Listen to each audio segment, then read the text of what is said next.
தொடக்கத்திலேயே நான் சொன்ன திட்டங்கள் மட்டுமில்லாம நம்ம திராவிட மாடல் ஆட்சியில உங்க மாவட்டத்துக்காக இன்னும் என்னவெல்லாம் செஞ்சிருக்கிறோம் என சுருக்கமாக சொல்ல விரும்புகிறேன். கீழடி அருங்காட்சியகத்தில் சமீபமா திறந்தவெளி அருங்காட்சியகம் காரைக்குடி நகராட்சி மாநகராட்சியாக தர முயர்வு, மானாமதுரையை நகராட்சியாக உயர்த்திட திட்டம், சிவகங்கையில் தோழி விடுதி, மானாமதுரையில் அரசு கலைக்கல்லூரி, வீரமங்கை வேலுநாச்சியார் மணிமண்டபத்தில் மருது சகோதரர்களுக்கு முழு உருவ சிலை, வாளுக்கு வேலி அம்பலத்துக்கு சில, வீரமங்கை வேலுநாச்சியார் மணிமண்டபத்தில் குயிலுக்கு சிலை. இது தவிர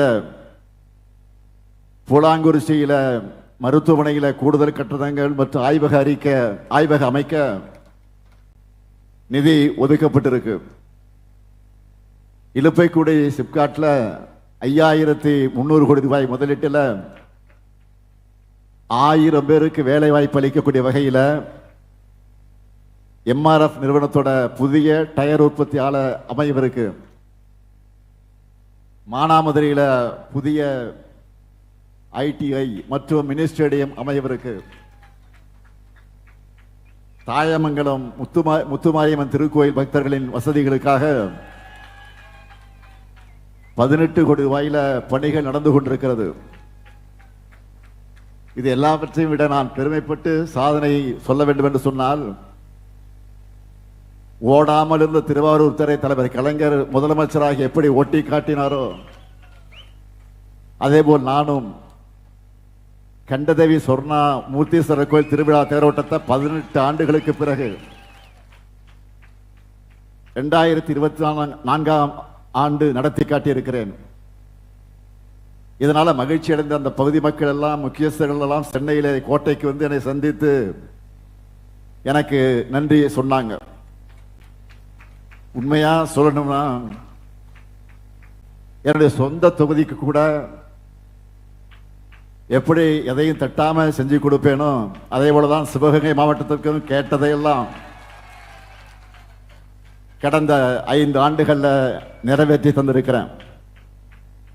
இதை இங்க மேடையில் இருக்கக்கூடிய என்னுடைய பெருமதிப்புக்குரிய நான் சிதம்பரம் அவர்கள் சில மாதங்களுக்கு முன்பு அரசு விழாவில கலந்து கொண்டு பேசுகிற போது சொன்னார், நான் மீண்டும் முதல்வராவேன், அப்போது சிவகங்கை மாவட்ட அடுத்த கட்ட கோரிக்கையோடு வருவேன்னு சொன்னார். உறுதியா சொல்றேன், நாம தான் வருவோம். நிச்சயம் அவரது கோரிக்கைகள் நிறைவேற்றப்படும். அதற்கு மதச்சார்பற்ற முற்போக்கு கூட்டணி வேட்பாளர்களுடைய வெற்றி முக்கியம். சிவகங்கை மட்டுமல்ல, எந்த மாவட்டத்துக்கு போனாலும் சாதனைகளை சொல்றதற்கு எங்கிட்ட மிகப்பெரிய சாதனை பட்டியலே இருக்கு. ஆனா எதிர்கட்சி தலைவர் பழனிசாமி கிட்ட என்ன இருக்கு? வாய் மட்டும்தான் இருக்கு. அதனாலதான் பர்சனல் அட்டாக் தாண்டி 10 வார்த்தை கூட அவரால் பேச முடியல. இப்போ ஐபிஎல் போட்டி நடக்குது, கிரிக்கெட் போட்டி, ஐபிஎல் போட்டி நடக்குது. அதுல வீரர்களை எப்படி ஏலம் எடுப்பாங்களோ அது மாதிரி அம்மையார் ஜெயலலிதாவுடைய மறைவுக்கு பிறகு எம்எல்ஏக்களை ஏலம் எடுத்து முதலமைச்சரானவர் தான் பழனிசாமி. முதலமைச்சராக இருந்த 4 ஆண்டுகளும் மருந்துக்கு கூட எந்த நல்லதையும் செய்யல. அந்த சீரழிவிலிருந்து தமிழ்நாட்டை மீட்டெடுத்து இன்னைக்கு எல்லா பிரிவுகளையும் தமிழ்நாட்டை நம்பர் 1 மாநிலமாக மாற்றி காட்டியிருக்கிறோம். ஒன்றிய அரசினுடைய எல்லா தரவரிசையிலையும் தமிழ்நாட்டுக்கு முக்கியமான இடமும், ஏன் பல அமைச்சகங்களில் விருதுகளும் வழங்கப்பட்டிருக்கு. இதெல்லாம் தெரிஞ்சும் தமிழ்நாட்டுக்கு பிரச்சாரம் செய்ய வந்திருக்கக்கூடிய ஒன்றிய அமைச்சர் பியூஷ் கோயல் அவர்கள் தமிழ்நாட்டின் வளர்ச்சி நாளுக்கு நாள் பின்னோக்கி போகுதுன்னு உளறிட்டு போயிருக்கிறார், பிதற்றிட்டு போயிருக்கிறார். பச்சை போய் கேள்விப்பட்டிருக்கிறோம். இது அதுக்கு மேல கடந்தெடுத்த பச்சை போய், இது அதுக்கு மேல கடந்தெடுத்திருக்கக்கூடிய காவி போய். பொருளாதார வளர்ச்சியில 11.19 விழுக்காட்டோட இந்தியாவில தமிழ்நாடு தான் இன்றைக்கு நம்பர் 1. ஜிடிபிலையும் தனிநபர் வருமானத்தையும் தமிழ்நாடு 2ஆம் இடத்தில் இருக்கா இல்லையா? உயர்கல்வி சேர்க்கையில இந்திய சராசரியை விட 2 மடங்கு அதிகமாக தமிழ்நாட்டு மாணவர்கள் கல்லூரிக்கு போறாங்களா இல்லையா? இந்தியாவிலேயே வறுமை குறைந்த மாநிலங்கள்ல முதன்மை மாநிலமாக தமிழ்நாடு இருக்கா இல்லையா? இந்தியாவிலே பெண் தொழிலாளர்கள் அதிகமாக இருக்க மாநிலம் தமிழ்நாடு இன்றைக்கு இருக்கு. அது மொத்த பணியாளர்கள் கிட்டத்தட்ட சரிபாதி அளவு தமிழ்நாட்டில் தான் இருக்காங்க. ஏற்றுமதி தயார் நிலை குறியீட்டில் முதலிடம், மின்னணு பொருட்கள் ஏற்றுமதியில முதலிடம்,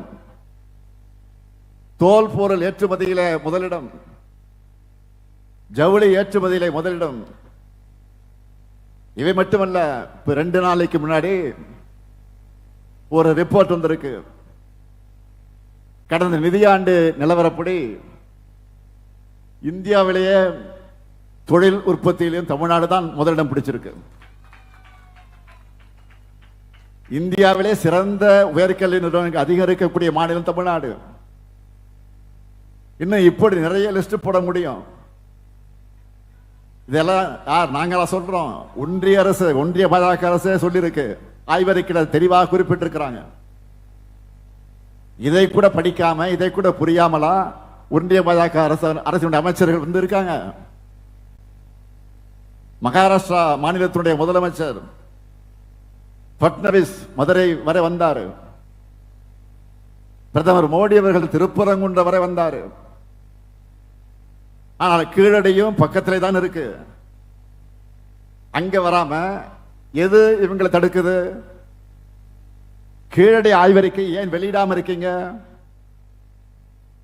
தமிழர்களுடைய வரலாற்று பெருமை உங்களுக்கு ஏன் கசக்குது? இது எதுக்கும் அவங்க கிட்ட பதில் இருக்காது. தமிழ்நாட்டுடைய சட்டம் ஒழுங்கு மற்றும் பெண்கள் பாதுகாப்பு பற்றி பேச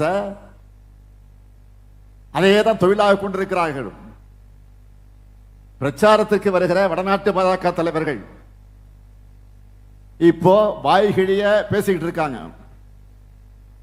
தமிழ்நாட்டில் பெண்கள் குழந்தைகளுக்கு எதிராக யார் குற்றம் செஞ்சாலும் குற்றவாளிகள் கைது செய்யப்பட்டு விரைவா குற்றப்பத்திரிகை தாக்கல் செய்யப்பட்டு உச்சபட்ச தண்டனையும் பெற்றுத்தரப்படுது. குற்றவாளிகளை கைது பண்ணாம இருக்கோம்னு ஒரு வழக்கையாவது நீங்கள் காட்ட முடியுமா? பாலியல் குற்றவாளிகளுக்கு மரண தண்டனை விதிக்கவும் சட்டம் கொண்டு வந்திருக்கிறோம். பாலியல் குற்றவாளிகளுக்கு எக்காரணம் கொண்டும் முன்ஜாமீன், முன் விடுதலை கிடையாது எனவும் சட்டம் கொண்டு வந்திருக்கிறோம். தமிழ்நாட்டுக்கு வரக்கூடிய ஒன்றிய அமைச்சர்கள் அவங்க மாநிலத்துடைய சட்ட ஒழுங்கை பத்தி பேசலாமா? உங்க பாஜக ஆளக்கூடிய மாநிலங்களுடைய நிலை என்ன நான் சொல்லட்டா? பாஜக ஆளும் உத்தரப்பிரதேச மாநிலம் காட்சியா பாத்திர கூலி தொழிலாளருடைய 4 வயதான சிறுமி பாலியல் வன்கொடுமை செய்யப்பட்டு கொடூரமான முறையில் கொலை செய்யப்பட்டிருக்கிறார்.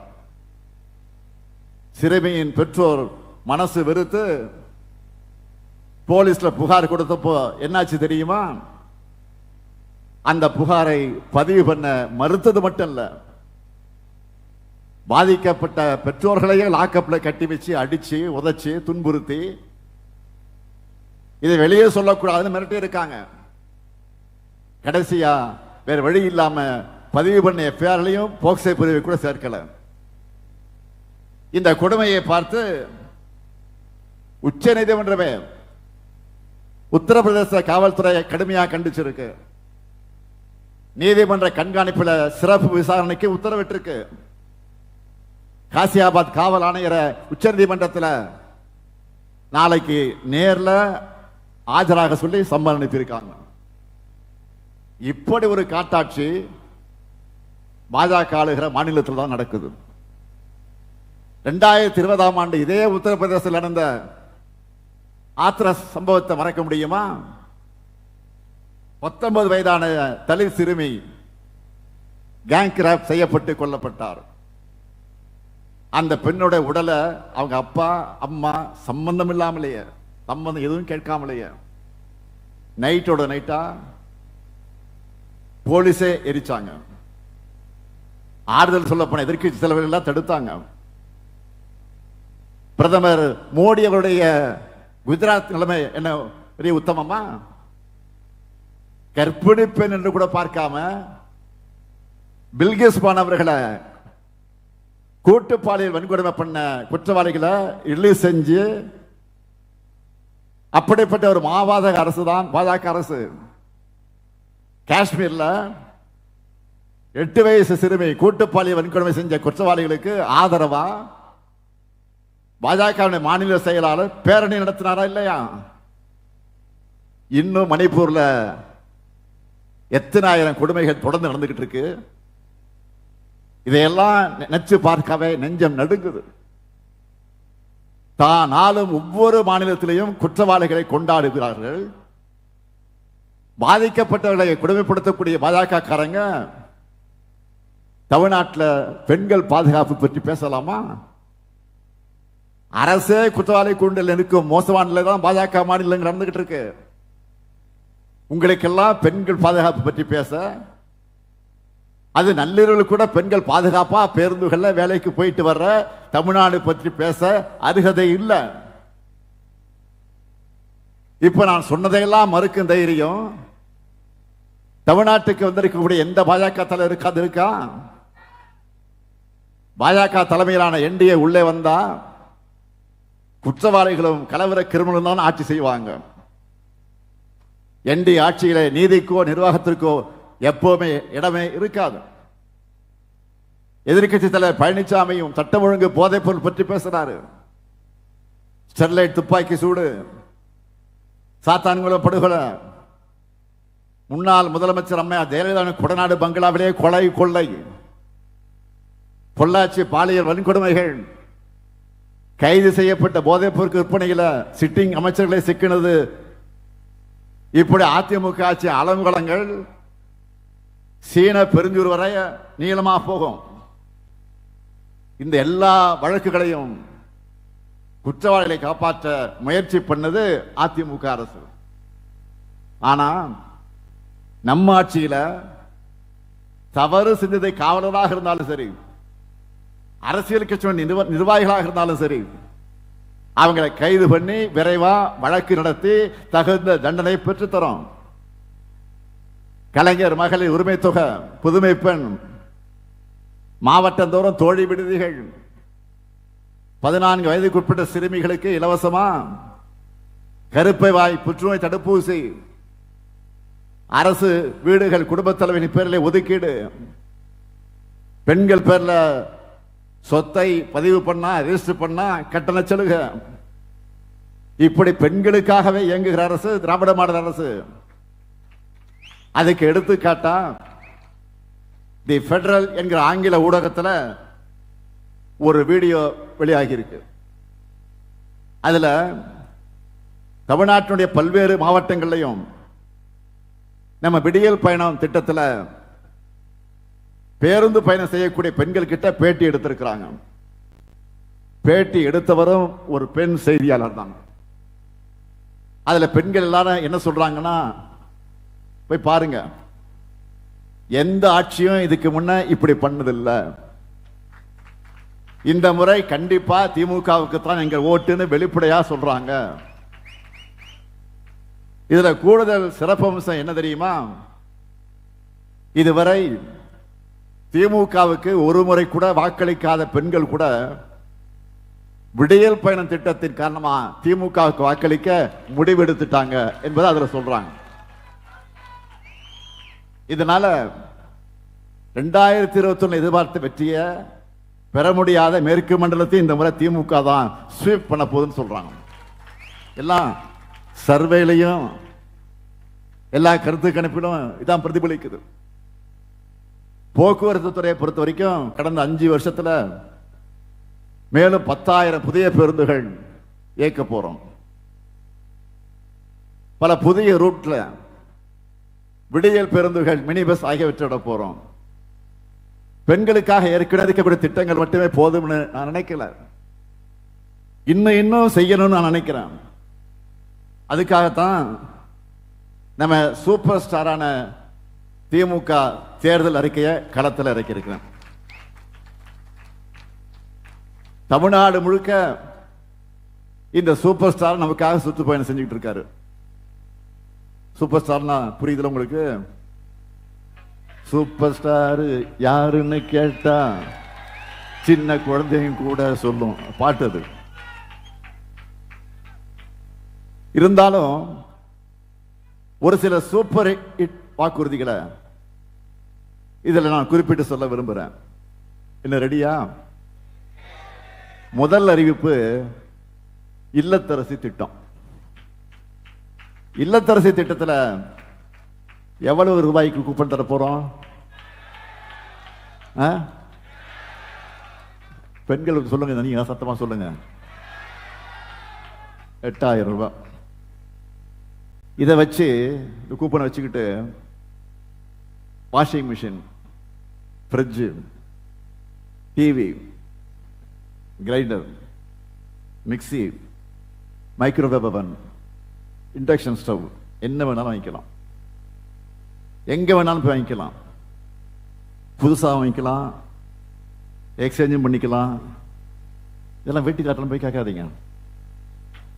வீட்டுக்காரெல்லாம் கேட்காதா சொன்னாங்கன்னா அண்ணன் சொல்லிடுன்னு சொல்லுங்க, எங்க அண்ணன் சொல்லிடுவோம் சொல்லுங்க. இது முழுக்க முழுக்க உங்க சாய்ஸ். உங்களுக்காக, முழுக்க முழுக்க உங்களுக்காக நான் கொண்டு வந்திருக்கக்கூடிய திட்டம். பெண்கள் தான் இதை டிசைட் பண்ணோம். எப்படி தலைவர் கலைஞர் அவர்கள் சொன்னபடியே கலர் டிவியும் கேஸ் அடுப்பும் கொடுத்தாரோ, அவருடைய மகனான நான் சொன்னபடியே இல்லத்தரசி திட்டத்தை நிறைவேற்றுவேன். அடுத்த வாக்குறுதி உரிமை தொகை. இப்ப மாசம் 1000 ரூபாய். திராவிட மாடல் 2.0 எவ்வளவு? 2000. அதாவது டபுள், அப்படியே டபுள் ஆச்சு பாருங்க. மாதம் 2000 ரூபாய். இப்போ பெண்கள்லாம் கணக்கு போட ஆரம்பிச்சுட்டாங்க. என்ன கணக்கு? பொங்கலுக்கு முன்னாடி சொல்லிட்டு 3000, பொங்கலுக்கு முன்னாடி சொல்லிட்டு 3000, பிப்ரவரியில சொல்லாமலே 5000, ஆக மொத்தம் 8000. அடுத்து இல்லத்தரசி கூப்பன்ல 8000 இல்லையா? 8 உதயசூரியனுக்கு தான். எங்க ஓட்டு எல்லாம் பெண்கள், நாங்கெல்லாம் உங்களுக்கு தான். முடிவு பண்ணிட்டாங்க. ஒரு பாட்டு இருக்கு, 8 மனுஷன் புரிஞ்சிக்கோ, நீ எந்த 8 எப்ப இருக்க தெரிஞ்சுக்கோ. இதுவும் பாட்சா படத்துல சூப்பர் ஸ்டார் பாடின பாட்டு தான். அது மாதிரி திராவிட மாடல் ஆட்சியில 8 நம்ம பெண்கள் எல்லாம் கணக்கு போட ஆரம்பிச்சிட்டாங்க. அதனால நம்ம வெற்றியும் இந்த முறை யாரும் எட்டாத உயரத்துக்கு போக போகுது. மகளிர் மட்டும் இல்ல, மாணவர்களுக்கு ஸ்பெஷல் அறிவிப்புகள் இருக்கு.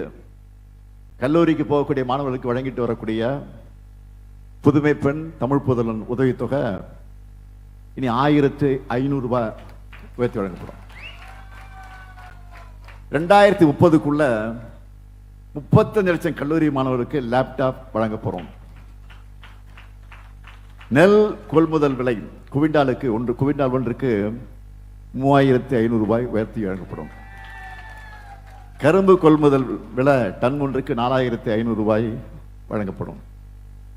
பால் கொள்முதல் விலை லிட்டர் ஒன்றுக்கு 5 ரூபாய் உயர்த்தி வழங்கப்படும்.